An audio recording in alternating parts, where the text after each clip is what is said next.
अब किधर से आए? मैं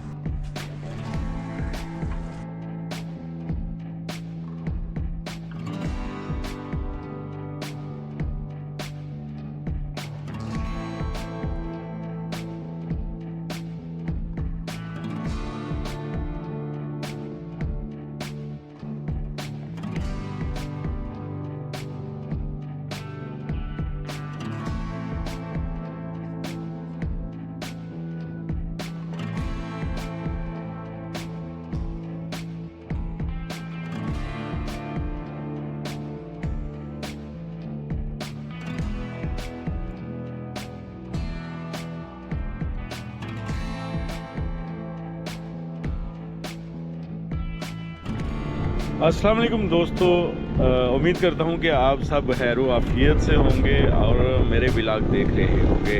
मैं हूँ आपका मेज़बान मोहम्मद याकूब और आज मैं मौजूद हूँ एक ऐसे बड़े मसनूई जंगल में जिसका नाम जो है पूरे एशिया में जाना जाता है और ये सबसे बड़ा मसनूई जंगल है। अगर इस जंगल की बात करें तो ये चुनिया से तकरीबन 8 किलोमीटर के फासले पर ये वाक़या है और ये है छांगामांगा रोड। और चुनिया की अगर बात करें तो इसको भी तहसील है ज़िला कसूर की और ज़िला कसूर से तकरीबन ये 1 घंटे की मसाफत पर वाक़या है। तो अभी मैं जिस जंगल के बारे में बात कर रहा हूँ इसका नाम है छांगामांगा। आए आपको दिखाएंगे, छांगामांगा का विज़िट करवाएंगे आज। और ये है एशिया का सबसे बड़ा जंगल। आज है 12 फरवरी सन 2025 और मैं यहाँ पर मौजूद हूँ इस छांगामांगा जंगल के अंदर। और ये नहर आप देख रहे हैं, ये पूरे इस जंगल को सैराब कर रही है। इसका नाम छांगामांगा क्यों पड़ा ये भी हम आपको इस वीडियो में दिखाएंगे। आज मेरा मकसद था कि मैं आपको सैर कराऊँ छांगामांगा जंगल की। एक खासा सफ़र जो कि मैंने तय किया 290 किलोमीटर का गुजरात से मैं चला और यहाँ पर पहुँचा पहले कसूर और कसूर से सीधा दीपालपुर रोड से तहसील चुनिया और तहसील चुनिया से 8 किलोमीटर के फासले पर ये है छांगामांगा जंगल।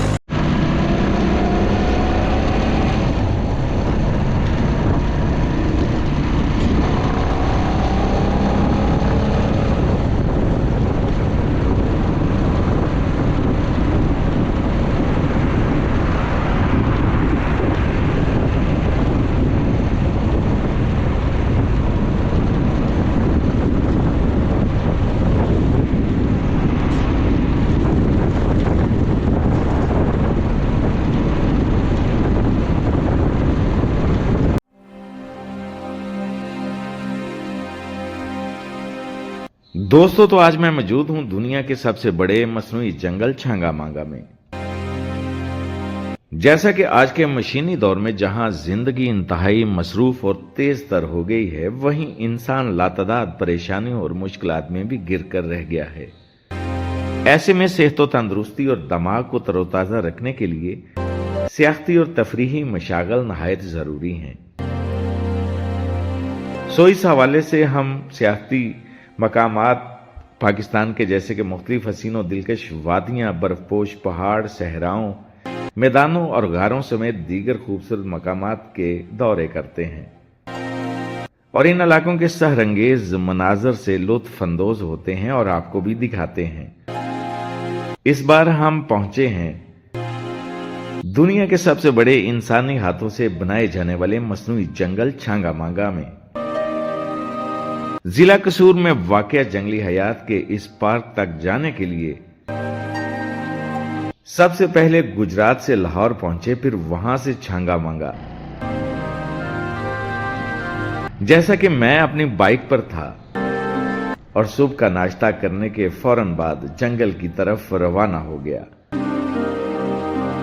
बमुश्किल लाहौर से 2 घंटे के सफर के बाद हम जंगल के मरकजी दरवाजे पर थे। दरवाजे से दाखिल होते ही चंद गज के फासले पर एक बड़ा सा बोर्ड आवेजा है जिस पर छांगामांगा की तारीख और मुख्तसर मालूमात दर्ज हैं। साथ ही जंगल का मुकम्मल नक्शा और मुख्तलिफ मकामात की निशानदेही भी की गई है।